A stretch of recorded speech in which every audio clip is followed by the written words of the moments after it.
La voiture de luxe s'arrêta silencieusement au coin de la rue sombre, ses phares éteints. À l'intérieur, un homme en costume impeccable tenait le volant de ses mains tremblantes, observant une silhouette féminine marcher sur le trottoir à peine éclairé. C'était elle, sa domestique. La femme qui depuis 2 ans nettoyait son manoir sans qu'il sache même son nom complet. Richard Hamilton n'avait jamais suivi personne de sa vie. À 45 ans, il dirigeait un empire financier évalué à des milliards de dollars, prenait des décisions affectant des milliers d'emplois et était redouté dans les conseils d'administration de New York. Mais ce soir froid de décembre, il était là, caché comme un adolescent timide, essayant de percer un mystère qui le consumait depuis des semaines. La femme portait 2 sacs lourds, un dans chaque main. Toujours les mêmes sacs usés, toujours au même horaire. Chaque jour, à 5h30 précises, elle rangeait les produits de nettoyage, prenait ses mystérieux sacs et disparaissait par la porte arrière. Richard avait remarqué ce schéma seulement 1 mois plus tôt, lorsqu'il avait décidé de travailler depuis chez lui à cause d'une grippe. Quel type de domestique portait 2 sacs tous les jours? Que contenait-il? Où allait-elle avec tant de hâte? Ces questions martelaient son esprit depuis lors, croissant comme une obsession inexplicable. Lui, qui contrôlait des informations confidentielles sur des multinationales, n'arrivait pas à découvrir ce que faisait sa propre domestique après le travail. La femme tourna à gauche dans Maple Street, ses pas résonnant sur l'asphalte humide. Richard mit le moteur en marche et la suivit à distance sécurisée, se sentant ridicule. PDG d'une des plus grandes entreprises d'investissement du pays, réduit à poursuivre une employée dans les rues suburbaines de Queens. Si ses associés savaient, ils penseraient qu'il avait perdu la raison. Elle s'arrêta devant un immeuble délabré. Richard se gara derrière une vieille camionnette et observa. L'endroit semblait abandonné, fenêtres fissurées, peinture écaillée, un panneau décoloré qu'il ne pouvait lire de loin. Pourquoi diable venait-elle ici tous les jours? La domestique. Il se souvenait vaguement que quelqu'un l'appelait Sarah, ouvrit l'un des sacs et sortit quelque chose qui brilla sous la lumière du réverbère. Une clé. Elle possédait la clé de cet endroit. Richard fronça les sourcils. Était-ce un 2e emploi? Peut-être travaillait-elle comme concierge ailleurs après avoir nettoyé sa maison. Mais lorsque Sarah ouvrit la porte, quelque chose d'inattendu se produisit.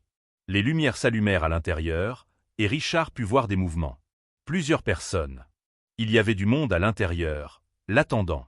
Des voix étouffées parvenaient à ses oreilles à travers la fenêtre entr'ouverte de la voiture. « Bonjour, professeur Sarah. » Professeur?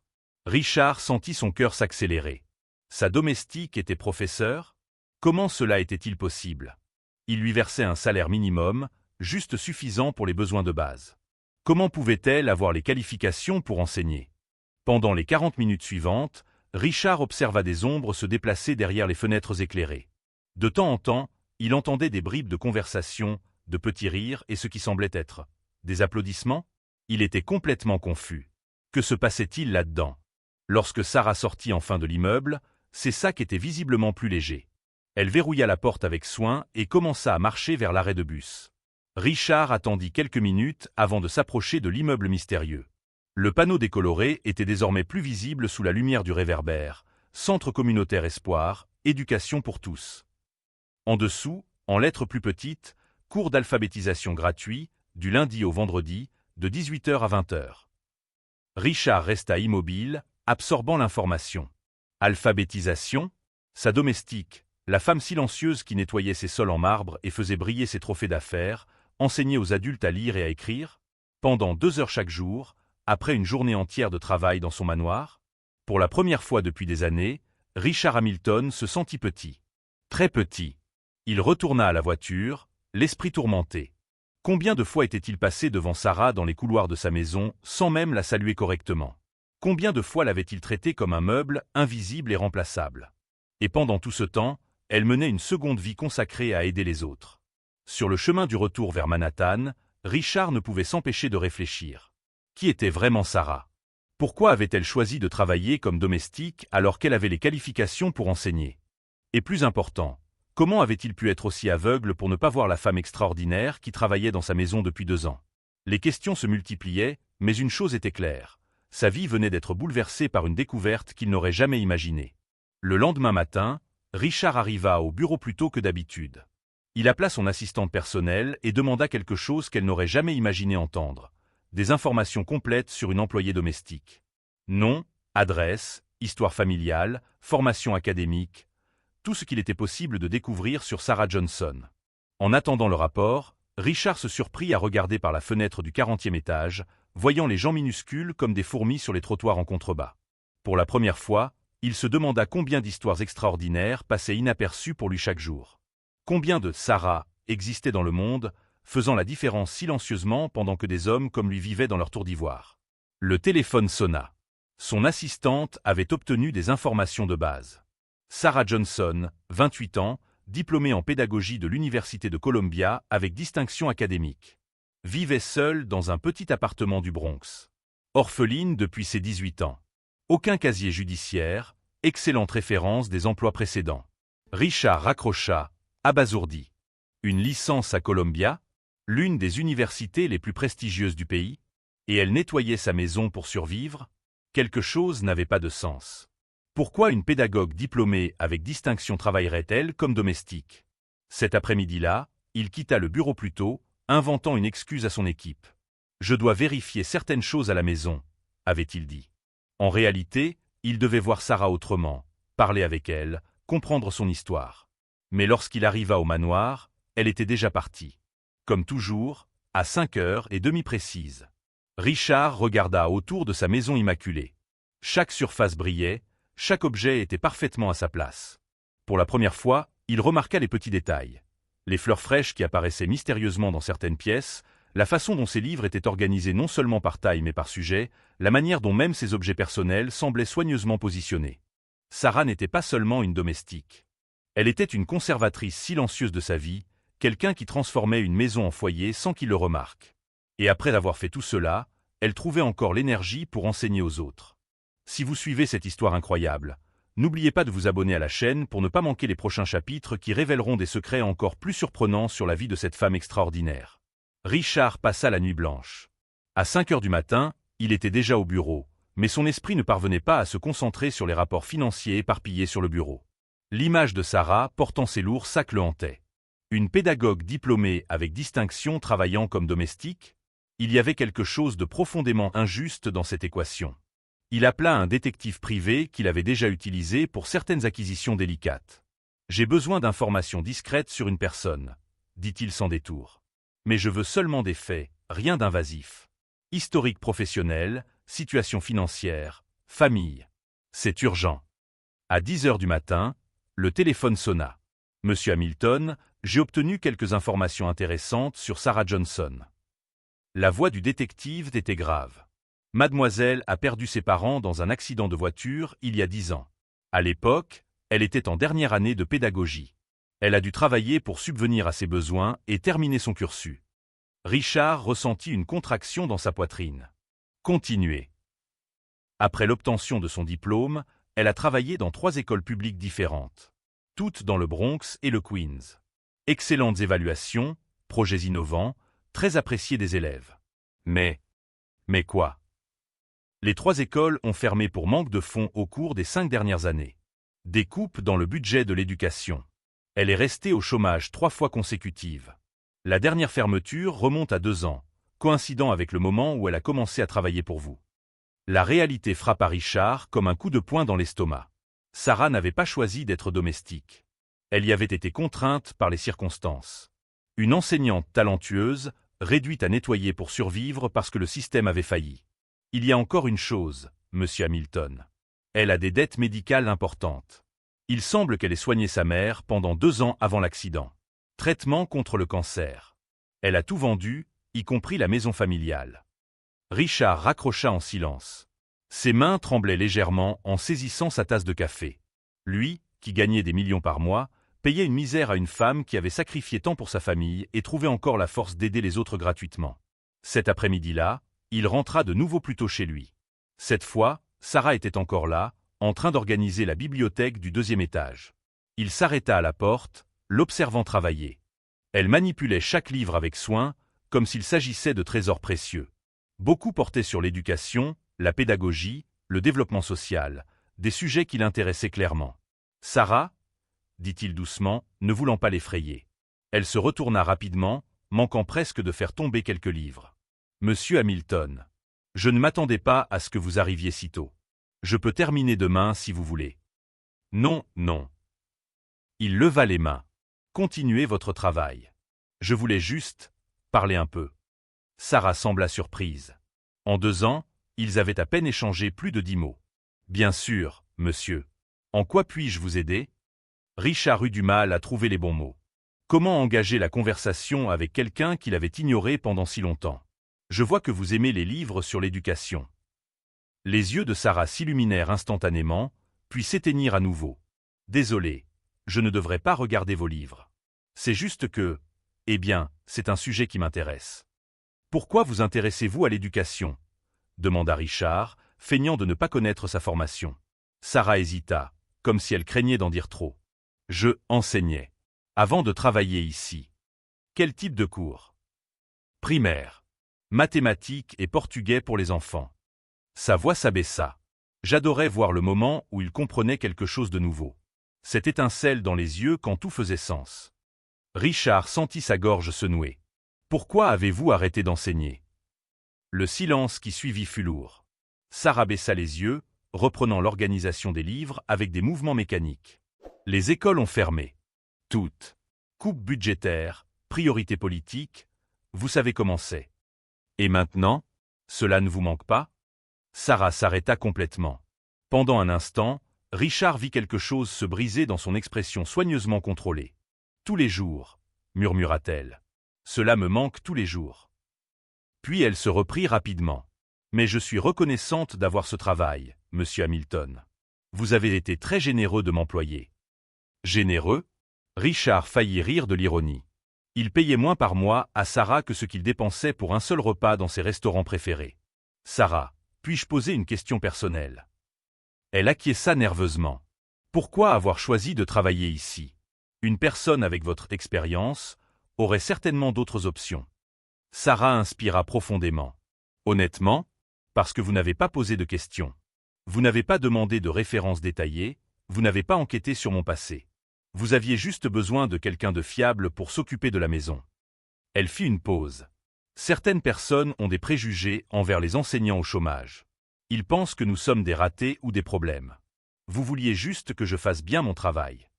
La réponse fut comme une lame dans le cœur de Richard. Elle avait choisi de travailler pour lui parce qu'il avait traité avec l'indifférence professionnelle qu'elle avait interprétée comme de l'acceptation. Sa négligence avait été perçue comme de la gentillesse. Et vous, vous enseignez encore quelque part. Sarah hésita de nouveau, débattant clairement de la quantité qu'elle devait révéler. Je fais du bénévolat quelques heures par semaine. Rien d'officiel. Oh. Dans un centre communautaire du Queens. Cours d'alphabétisation pour adultes. Sa voix reprit vie. Ce sont des personnes qui n'ont jamais eu l'occasion d'apprendre enfant. Travailleurs, immigrants, certains âgés. C'est très gratifiant. Richard feignit la surprise. Ça doit être fatigant après une journée entière de travail. Oui, admit Sarah, mais ça en vaut la peine. La semaine dernière, une dame de 60 ans a réussi à écrire le nom de sa petite fille pour la première fois. Elle a pleuré de joie. Des moments comme ça valent tout. Le cœur de Richard se remplit d'une émotion qu'il ne pouvait nommer. Admiration, honte, amour, tout cela et plus encore. Combien d'élèves avez-vous? Ça varie. Parfois 15, parfois 25. Selon la période de l'année, leur travail. Sarah s'interrompit brusquement, comme si elle réalisait qu'elle en disait trop. Désolé, monsieur Hamilton. Je ne voulais pas vous prendre de temps avec ces histoires. Non, dit Richard fermement. Ne vous excusez pas. C'est inspirant d'entendre parler de votre travail. Sarah le regarda avec une surprise sincère. Merci de le dire. À ce moment-là, Richard prit une décision qui allait tout changer. Il devait en savoir plus. Il devait voir de ses propres yeux ce que Sarah faisait dans ce centre communautaire. Il devait comprendre complètement la femme extraordinaire qui avait été invisible dans sa maison pendant 2 ans. Sarah, pourriez-vous me rendre un service? Bien sûr, monsieur Hamilton. Pourriez-vous rester plus tard aujourd'hui? J'ai quelques documents importants à organiser, et votre aide serait précieuse. C'était un mensonge, bien sûr. Il voulait une excuse pour qu'elle manque son cours bénévole, afin de pouvoir se rendre au centre sans être vue.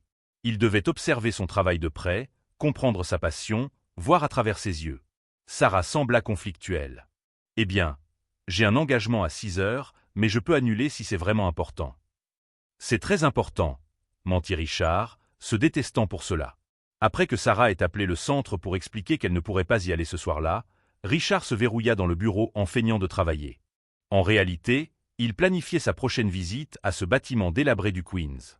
Cette fois, il ne resterait pas dehors à observer. Cette fois, il entrerait pour voir exactement ce que Sarah faisait quand elle ne nettoyait pas son manoir.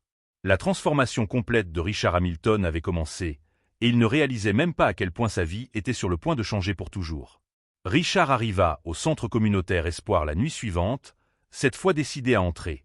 Il portait des vêtements décontractés, un jean et une chemise simple qu'il avait achetés en chemin, dans une tentative pathétique de se fondre dans le décor. Pourtant, il se sentait comme un imposteur en poussant la porte en verre fissuré. L'intérieur du bâtiment était encore plus modeste qu'il ne l'avait imaginé. Murs peints avec de la peinture bon marché, sol en linoléum usé, chaises en plastique disposées en demi-cercle. Mais il y avait quelque chose dans l'atmosphère qui le surprit, la chaleur humaine. Des rires sincères résonnaient dans le couloir, des voix animées discutaient avec enthousiasme. « Puis-je vous aider ?» Une femme d'âge moyen s'approcha. « Je suis Elena, coordinatrice du centre. » Richard improvisa rapidement. « J'ai entendu parler des cours d'alphabétisation. J'aimerais observer, si possible. Peut-être me porter volontaire. » Elena sourit largement. « Quelle merveille! Sarah sera ravie. Elle dit toujours que nous avons besoin de plus de personnes impliquées. Venez, les cours ont déjà commencé. » Elle le conduisit par un couloir étroit jusqu'à une plus grande salle. Richard s'arrêta à la porte, observant la scène qui se déroulait devant lui. Sarah était au centre d'un cercle, tenant une grande affiche avec des mots simples « famille, travail, rêve ». Mais ce n'était pas cela qui attirait son attention. C'était la transformation complète de Sarah. La femme timide et silencieuse qu'il connaissait avait disparu. À sa place se trouvait quelqu'un de radieux, confiant, plein d'énergie. Ses yeux brillaient tandis qu'elle expliquait, ses mains gesticulaient avec animation, sa voix portait une passion qu'il n'avait jamais vue. « Qui peut me donner un exemple d'utilisation du mot « rêve » dans une phrase » demanda-t-elle. Une dame âgée leva timidement la main. « Mon rêve, lire une lettre de ma fille qui vit loin. »« Parfait, Madame Carmen. » Sarah applaudit. « Et savez-vous ce qu'il y a de plus beau ? Ce rêve est sur le point de se réaliser.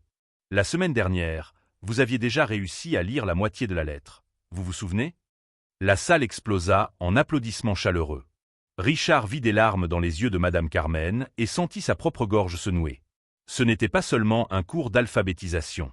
C'était une rencontre pleine d'espoir, un lieu où les rêves endormis reprenaient vie. « Et vous, Monsieur Miguel ?»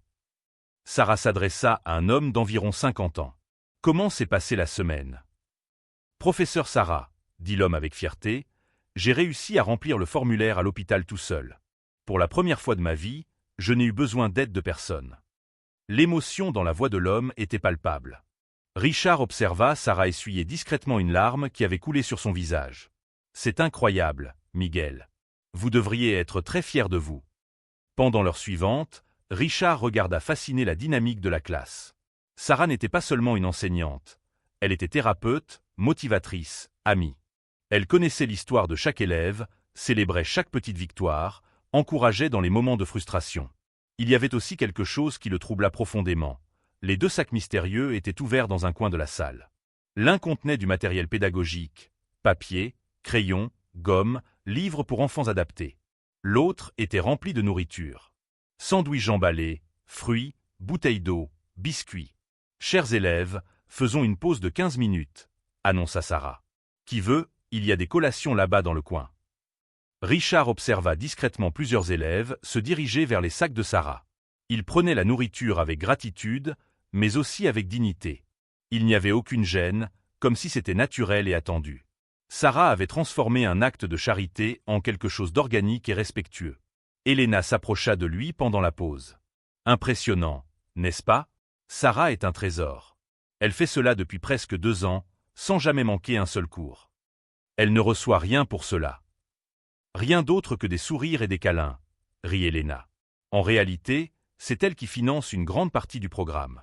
Les collations, le matériel, parfois même elle aide au transport quand quelqu'un en a besoin. Je ne sais pas comment elle fait avec son salaire de domestique. Richard se sentit frappé par la foudre. Sarah ne donnait pas seulement son temps et son énergie. Elle donnait aussi l'argent qu'elle possédait. Elle puisait littéralement dans sa propre bouche pour nourrir ses élèves.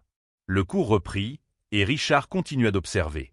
Sarah avait développé ses propres méthodes d'enseignement, adaptées à des adultes portant la honte et le traumatisme liés à l'analphabétisme. Elle utilisait des histoires personnelles, des expériences de travail, des rêves futurs comme base pour ses leçons. C'était de la pédagogie pure, appliquée avec maîtrise et amour.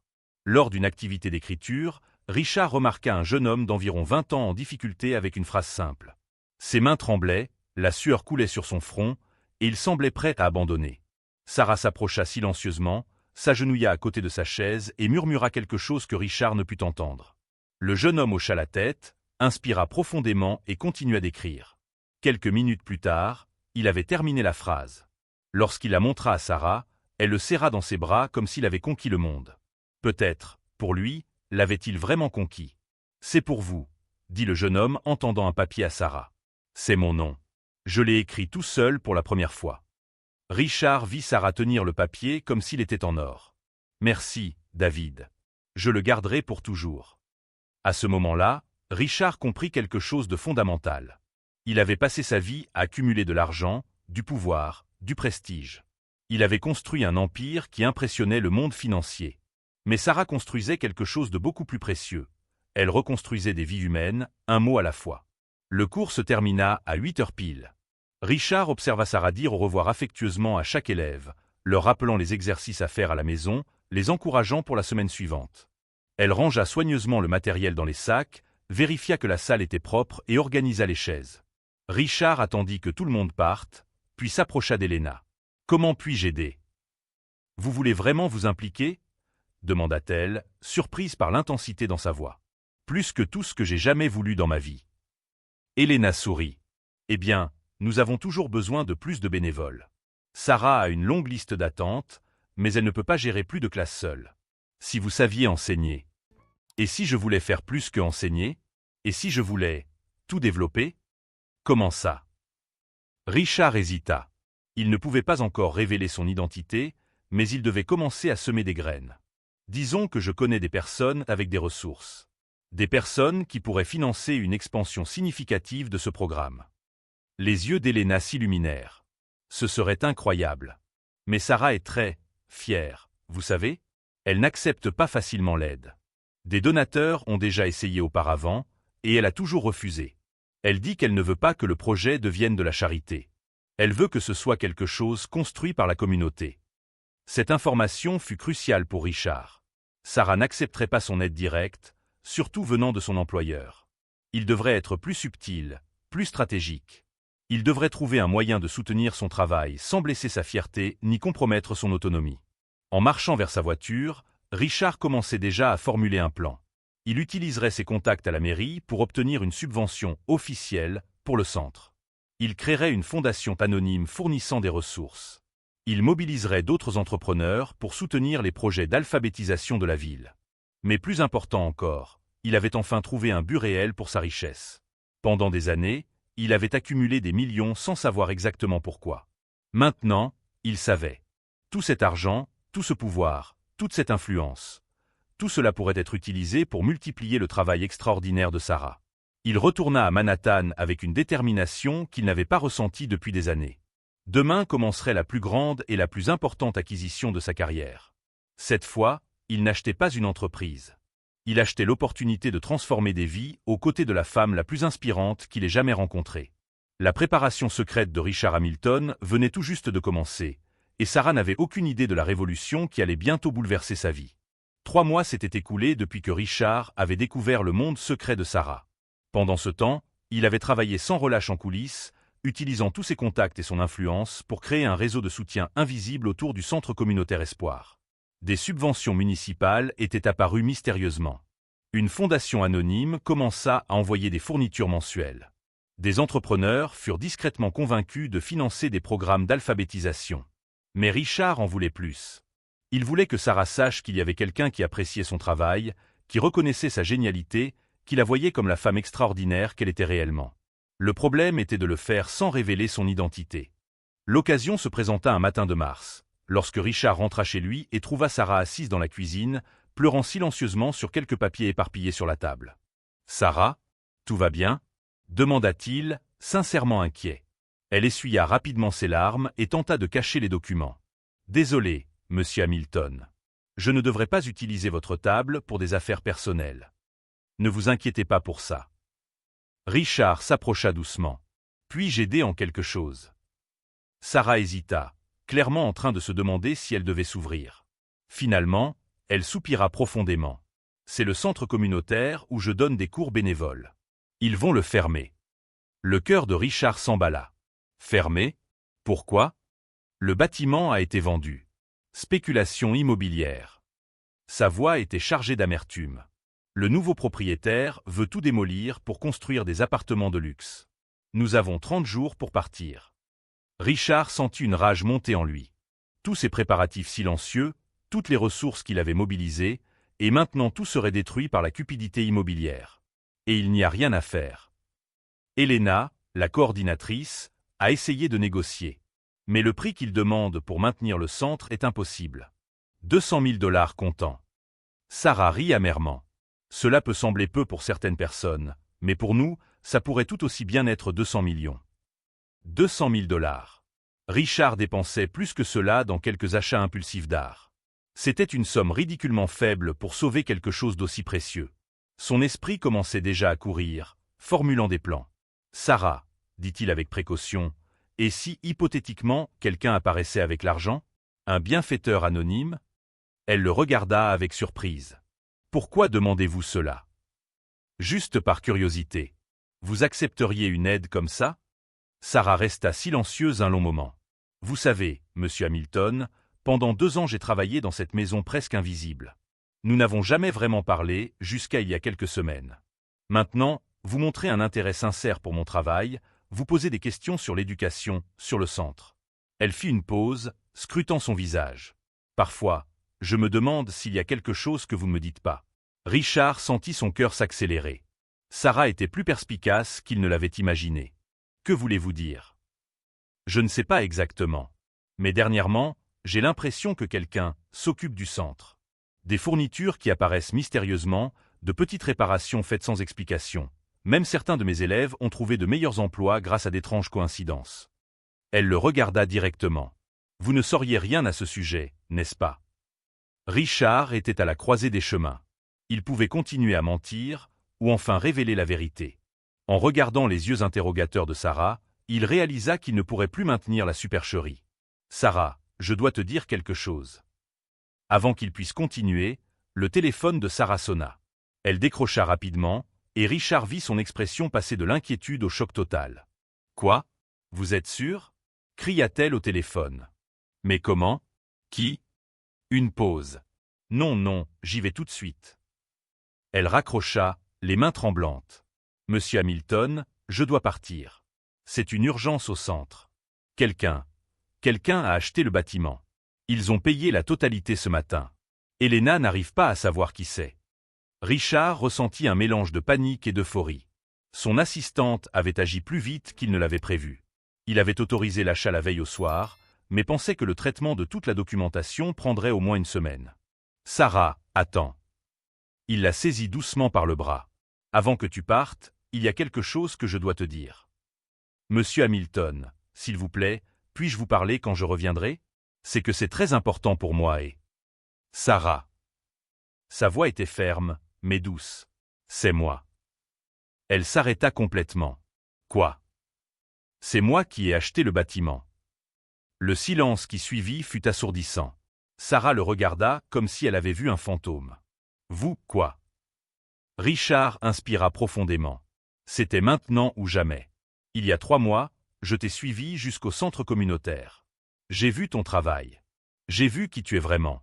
Et depuis, j'essaie de trouver des moyens de soutenir ce que tu fais sans interférer dans ton autonomie. » Les émotions traversèrent le visage de Sarah comme des vagues. Confusion, colère, incrédulité, trahison. « Vous m'avez espionné. » Au début, oui.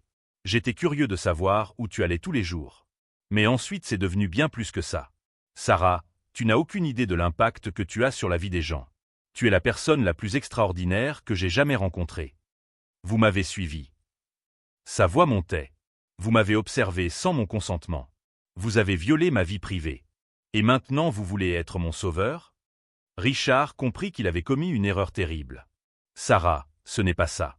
Je voulais aider, mais en respectant ton. Respect? Cria-t-elle. Où est le respect à m'espionner? À prendre des décisions sur ma vie sans me consulter? À me traiter comme si je ne pouvais pas résoudre mes propres problèmes?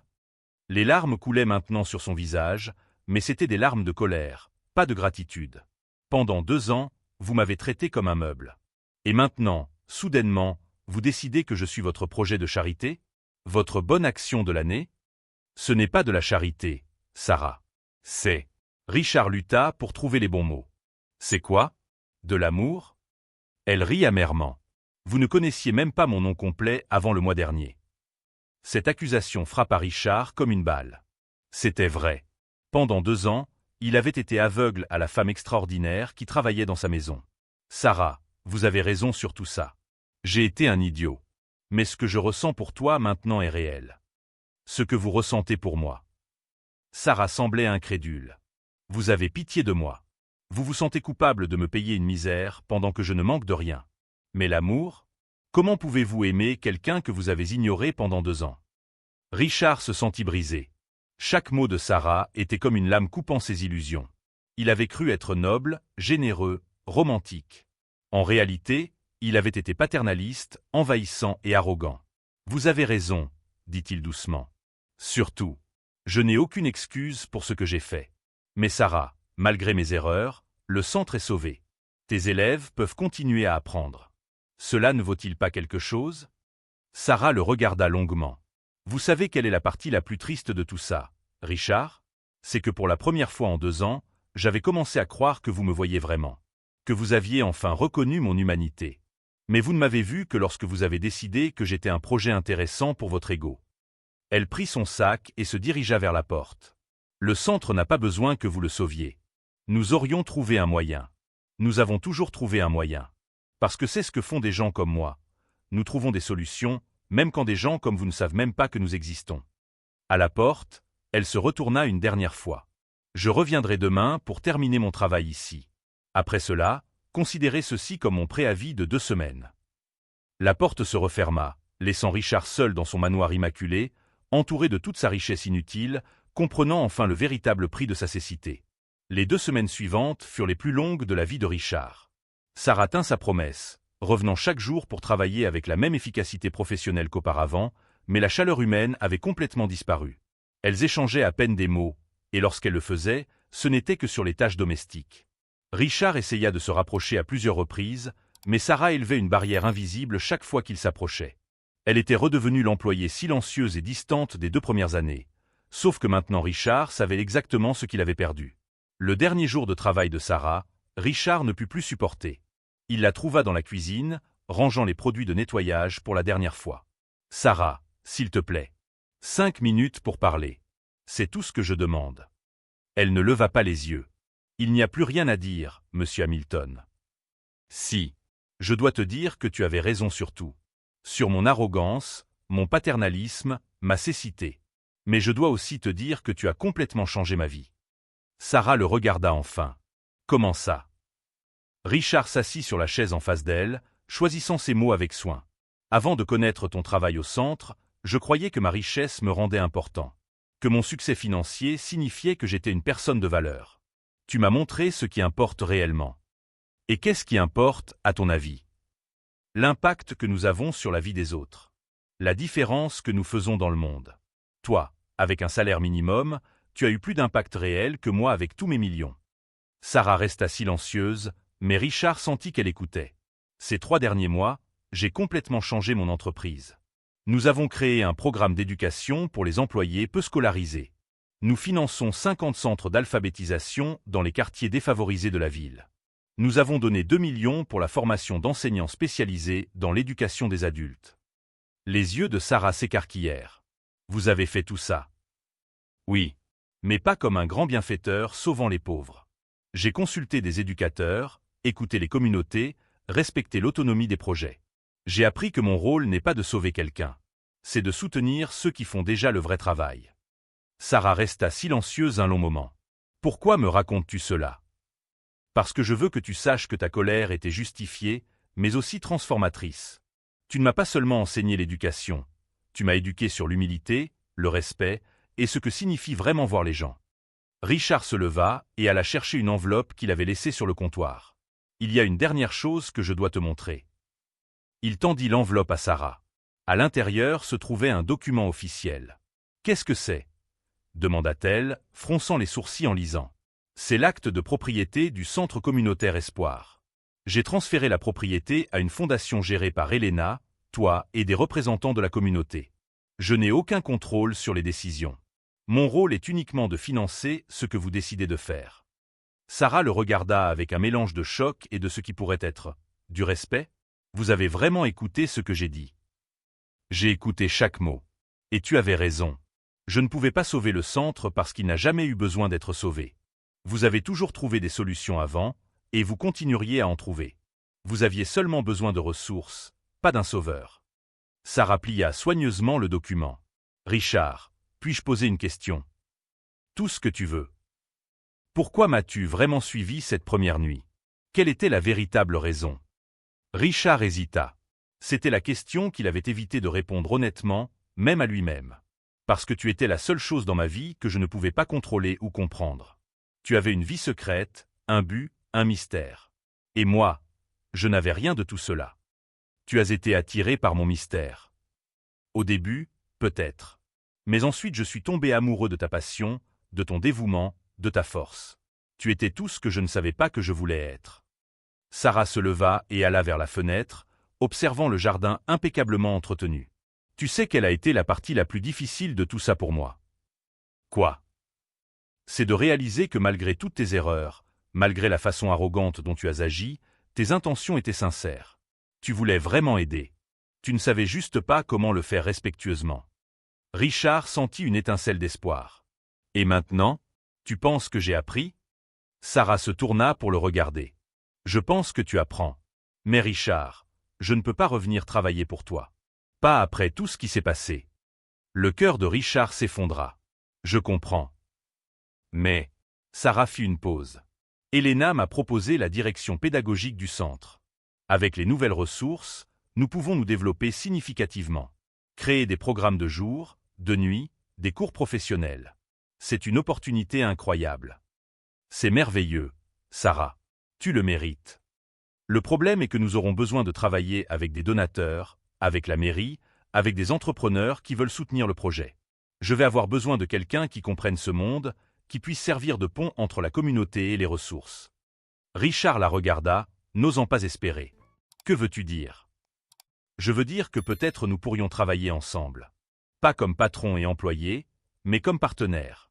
Toi avec ton expérience en affaires et tes contacts, moi avec mon expérience en éducation et ma connaissance de la communauté. Sarah, tu me donnerais cette chance. Sous certaines conditions. Sa voix devint ferme. Premièrement, toutes les décisions sur les programmes éducatifs sont les miennes et de l'équipe pédagogique. Tu peux donner ton avis, mais tu ne peux pas décider. Deuxièmement, la transparence est totale. Pas d'action secrète, pas de surprise. Troisièmement, c'est un partenariat professionnel. Si un jour cela devient autre chose, ce sera parce que nous avons construit une base de respect et de confiance réelle. Richard sentit des larmes lui monter aux yeux. J'accepte toutes les conditions. Sarah lui tendit la main. Alors, monsieur Hamilton, souhaitez-vous rejoindre notre projet? Richard lui serra la main, sentant pour la première fois de sa vie qu'il était exactement là où il devait être. Ce serait un honneur, directrice Sarah. 6 mois plus tard, le centre d'alphabétisation Espoir était devenu un modèle national. Sarah dirigeait une équipe de 15 éducateurs, accueillant plus de 200 élèves par semaine. Richard avait découvert que sa véritable vocation n'était pas d'accumuler de la richesse, mais de l'utiliser pour amplifier le travail de personnes extraordinaires comme Sarah. Ils n'étaient pas encore un couple, mais construisaient quelque chose de bien plus solide. Un partenariat basé sur le respect mutuel, un but partagé et une admiration sincère. Richard avait appris que le véritable amour n'est pas de sauver quelqu'un, mais de grandir avec cette personne. Lors de l'inauguration du 3e centre du réseau, Richard observa Sarah prendre la parole devant une audience de 200 personnes, élèves, familles, éducateurs, autorités. Elle parlait avec la même passion qu'il avait vue cette première nuit lorsqu'il avait espionné, mais maintenant il comprenait que cette passion n'avait jamais eu besoin de sa validation pour exister. L'éducation, disait Sarah sur scène, ce n'est pas sauver des personnes. C'est reconnaître que chaque personne a déjà de la valeur, des connaissances et du potentiel. Notre travail consiste seulement à enlever les barrières qui empêchent ce potentiel de s'épanouir. Richard sourit, sachant qu'elle ne parlait pas seulement d'alphabétisation. Elle parlait de la leçon la plus importante qu'elle lui avait enseignée, que la véritable grandeur ne vient pas de tenter d'être le héros de l'histoire de quelqu'un d'autre, mais de soutenir chaque personne à devenir le héros de sa propre histoire. À ce moment-là, il comprit enfin qu'il avait trouvé quelque chose de bien plus précieux que la richesse ou le pouvoir. Il avait trouvé un but, un partenariat et la possibilité d'un amour construit sur des bases solides. Si vous avez été ému par cette histoire de transformation et que vous souhaitez voir davantage de contenu montrant comment de petits gestes peuvent changer des vies, n'oubliez pas de vous abonner à notre chaîne et d'activer les notifications pour ne manquer aucune histoire inspirante.